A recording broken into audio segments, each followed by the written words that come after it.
ఆ అభివృద్ధి నమూనా. అందుకనే నేను న్యూయార్క్ ఎగ్జాంపుల్ చెప్పాను. Yes sir. అమెరికా ఇంత అభివృద్ధి ఉంది, విపరీతమైన సంపద ఉంది, అవును. ఆయుధ సంపద ఉంది, రాజ్యం చాలా బలమైనటువంటి రాజ్యం, దగ్గర విపరీతమైన సైన్యం ఉంది. అయినా న్యూయార్క్లో ఒక వామపక్ష భావజాలమును ఆయన గెలుపుని ఆపగలిగారా?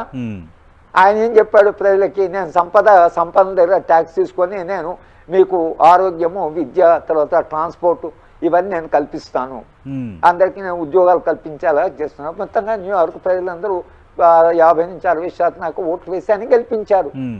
కనుక మరి న్యూయార్క్ ఆర్మీ ఏం చేయగలరు? ఏం చేయలేకపోయారు.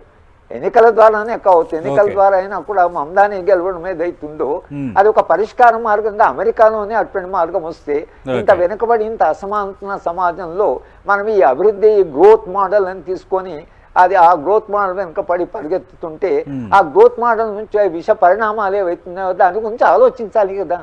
అవి ఆలోచించినప్పుడు కదా సమాజంలో ఒక రకమైనటువంటి శాంతియుత వాతావరణం ఏర్పడుతుంది. కనుక నా దృష్టిలో ఆదివాసుల భవిష్యత్ ఏంటి? ఉద్యమ భవిష్యత్తు వదిలిపెట్టండి, ఆదివాసుల భవిష్యత్ ఏమిటి?